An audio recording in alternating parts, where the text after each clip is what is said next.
The night was bitterly cold, the kind of chill that seeped straight into the bones. Alexander Hayes, a wealthy but lonely CEO, sat in the back of his sleek black car, staring blankly out at the quiet city.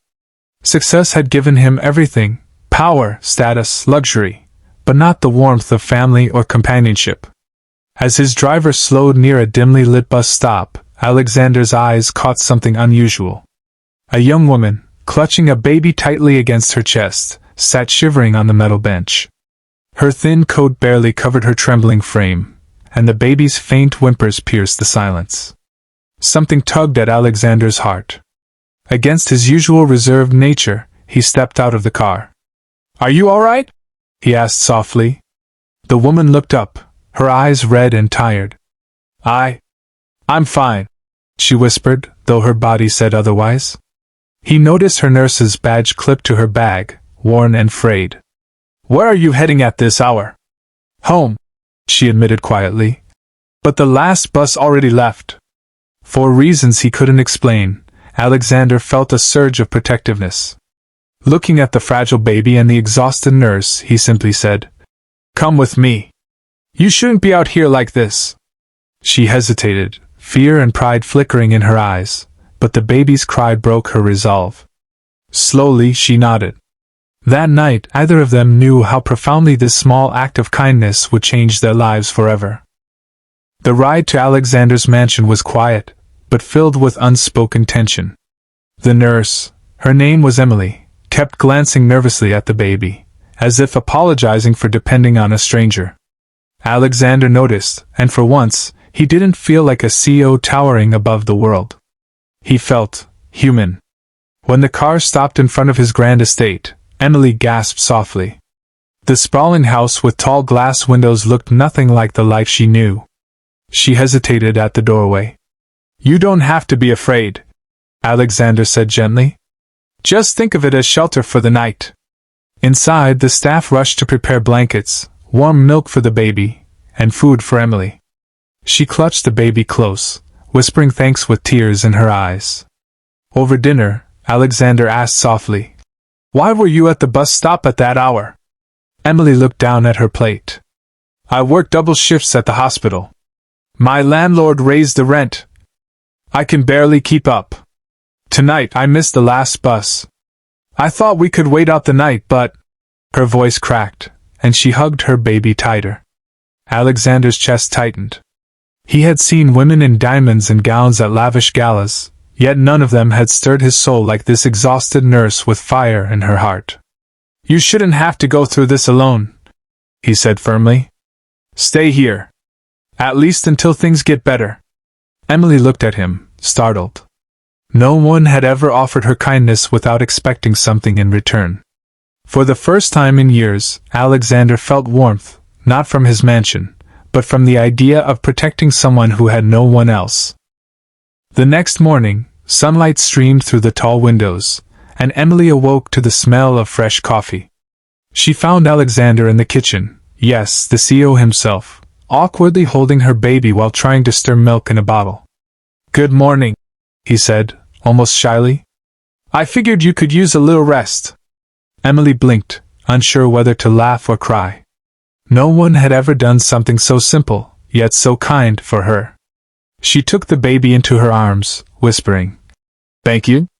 As the days passed, their worlds began to collide in unexpected ways.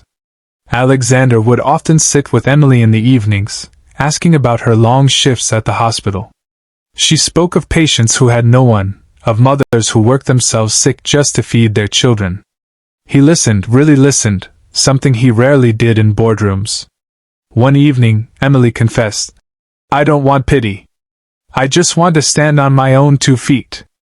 But it feels like life is against me." Alexander leaned forward.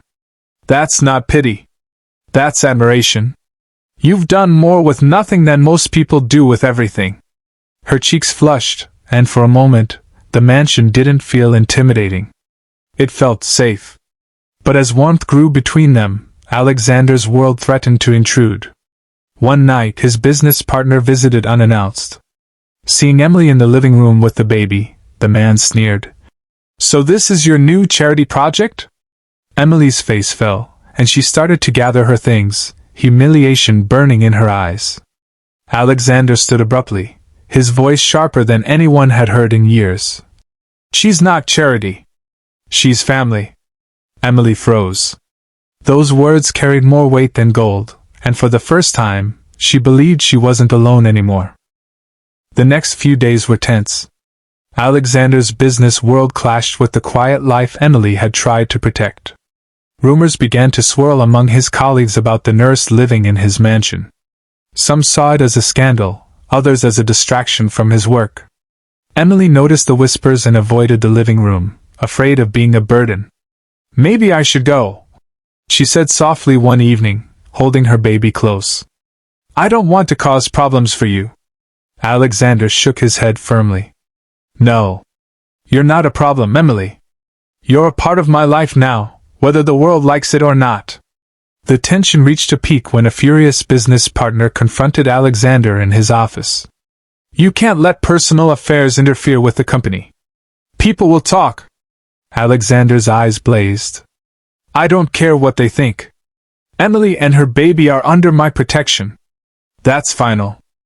Meanwhile, Emily's confidence began to grow in her temporary haven. She started organizing her schedule better, focusing on her shifts without fear, knowing that Alexander had her back. But it wasn't just about security, it was the trust that had formed between them, fragile yet undeniable. One evening, as they watched the sunset from the balcony, Alexander said quietly, "I've spent years building walls around myself, Emily. But you made me realize that life isn't about wealth or power. It's about people, about family, about care." Tears welled up in Emily's eyes. "I never thought someone like you could see me, truly see me," she whispered. He reached for her hand. "And I never thought someone could teach me to care this deeply," he admitted. That night, under the soft glow of city lights, they both understood something profound. Kindness, compassion, and courage could change lives, starting with their own. Weeks passed, and Emily settled into a rhythm. The baby thrived, and her confidence grew, bolstered by Alexander's unwavering support. It wasn't just the security he provided, it was the warmth, the attention, and the belief that someone truly saw her efforts and struggles. One evening, Alexander found Emily rocking the baby in the nursery. She looked exhausted, but content. "You've done so much," he said softly, approaching her. "I can't imagine what your life would have been without you." Emily smiled faintly. "And I can't imagine what my life would have been without you." He hesitated, then took a step closer. "I know I can't fix everything," he admitted, "but I want you both in my life, not just tonight, not just because it's convenient, but always." Her eyes widened, tears spilling freely. "You mean, you want to be family?" Alexander nodded. "If you'll let me." For the first time, Emily allowed herself to believe in something she had long denied, a life filled with care, support, and love. She wasn't alone anymore. The lonely CEO had become her protector, her friend, her unexpected family. Months later, their bond strengthened, and Alexander's life transformed too. No longer just a man of wealth and power, he had discovered the most precious treasure of all: connection, compassion, and the joy of nurturing those who needed him most. As they watched the baby laugh for the first time that morning, Alexander realized that the simple act of stopping at a bus stop, noticing someone in need, and offering help had rippled through all their lives. And in that small, quiet moment, Emily knew a truth she would carry forever. Kindness could arrive in the most unexpected forms, changing hearts, building families, and restoring hope.